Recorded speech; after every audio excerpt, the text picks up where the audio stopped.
Assalamualaikum warahmatullahi wabarakatuh. Kami dari Universitas Syekh M. Jamil Jambe Bukit Tinggi dari Fakultas Tarbiyah dan Ilmu Keguruan, Prodi Pendidikan Teknik Informatika dan Komputer. Kami dari kelas 1A dari kelompok 9.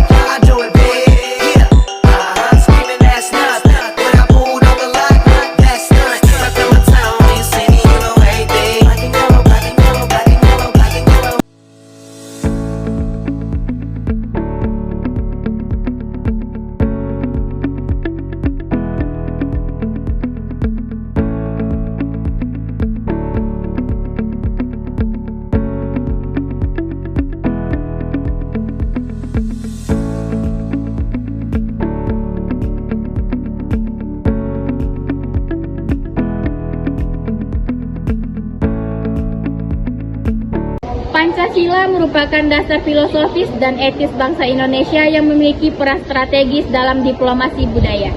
Artikel ini bertujuan menganalisis peran nilai persatuan Indonesia dan kemanusiaan dan adil dan beradab dalam membuat soft power Indonesia di kancah internasional. Penelitian ini menggunakan pendekatan kualitatif deskriptif dengan mode studi pustaka terhadap berbagai litur yang relevan mengenai Pancasila, diplomasi budaya, dan soft power. Hasil kajian menunjukkan bahwa intersasi nilai persatuan dan kemanusiaan dalam praktik diplomasi budaya mampu membangun citra positif Indonesia, meningkatkan kepercayaan global, serta memperkuat posisi Indonesia sebagai negara yang menjunjung perdamaian, toleransi, dan kerjasama internasional. Dengan demikian, Pancasila berperan sebagai fondasi moral sekaligus sumber daya ideologis dalam penguatan diplomasi budaya Indonesia. Kata kuncinya yaitu yang pertama Pancasila, yang kedua diplomasi budaya, yang ketiga persatuan Indonesia, yang keempat kemanusiaan, dan kelima soft power. Jadi selanjutnya penelitian ini menggunakan pendekatan kualitatif deskriptif dengan metode studi pustaka, data diperoleh dari buku, jurnal ilmiah, dan sumber akademik lain yang relevan dengan topik Pancasila. Diplomasi budaya dan soft power, analisis data dilakukan dengan cara mengkaji dan mensintesis berbagai pandangan teoritis serta temuan penelitian sebelumnya untuk memahami peran nilai-nilai Pancasila dalam diplomasi budaya Indonesia. Materi selanjutnya yaitu hasil dan pembahasan. Pancasila tidak hanya berperan sebagai landasan konstitusional negara, tetapi juga menjadi pedoman nilai dalam pelaksanaan hubungan internasional. Dalam ranah informasi budaya, Pancasila berfungsi sebagai rangkaian filosofis yang mengarahkan Indonesia untuk mengintegrasikan identitas nasional yang melandaskan pada nilai persatuan, kemanusiaan, toleransi, dan perdamaian.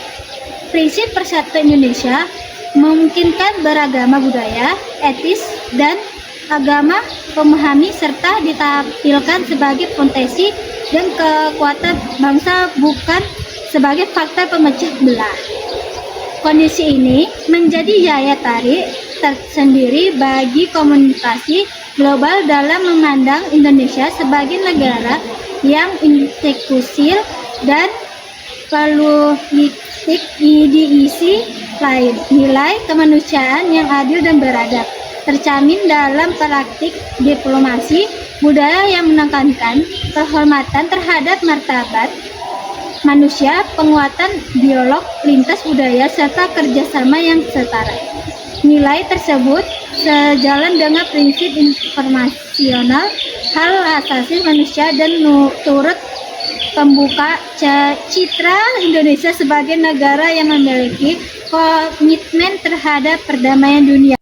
Baiklah, saya akan melanjutkan materi Denny Yunara, yaitu dalam kerangka soft power, diplomasi budaya yang berlandaskan Pancasila berperan sebagai sumber kekuatan non-material yang strategis.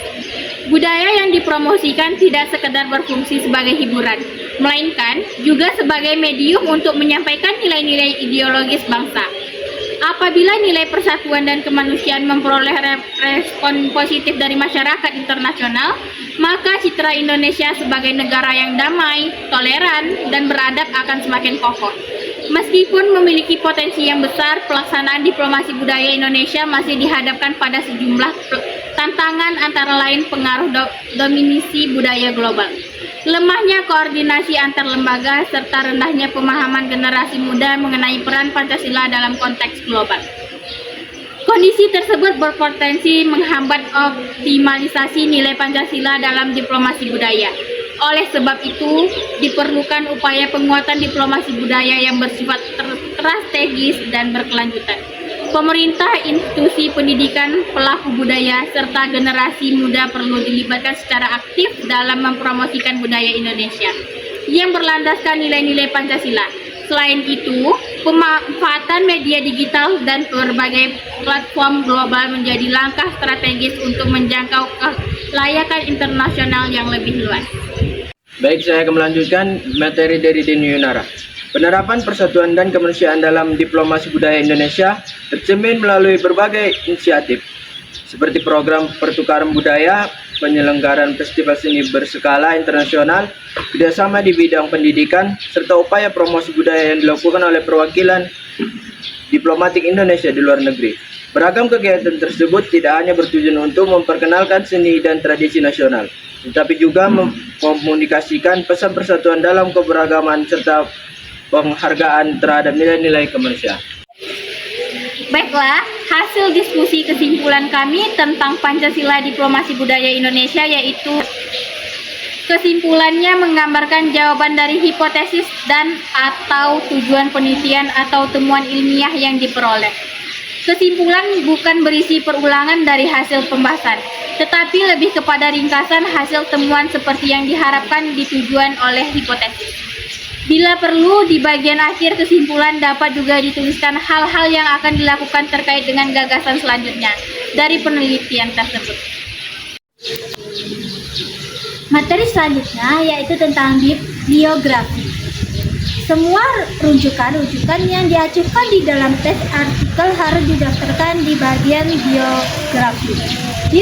Bibliografi harus berisi pustaka-pustaka acuan yang berasal dari sumber primer atau jurnal ilmiah berjumlahan minimum 80%. Dari keseluruhan bibliografi diterbitkan 5 tahun terakhir. Setiap artikel paling tidak berisi 15 biografi acuan dan 10 tahun terakhir penulisan sistem rujukan di dalam tes artikel dan penulisan biografi. Sebaiknya penggunaan program aplikasi manajemen referensi misalnya Mendeley, Entote, Referensi Manager atau Zephyr. Penulisan referensi menggunakan model sistem dari ATA Adisi ke-6.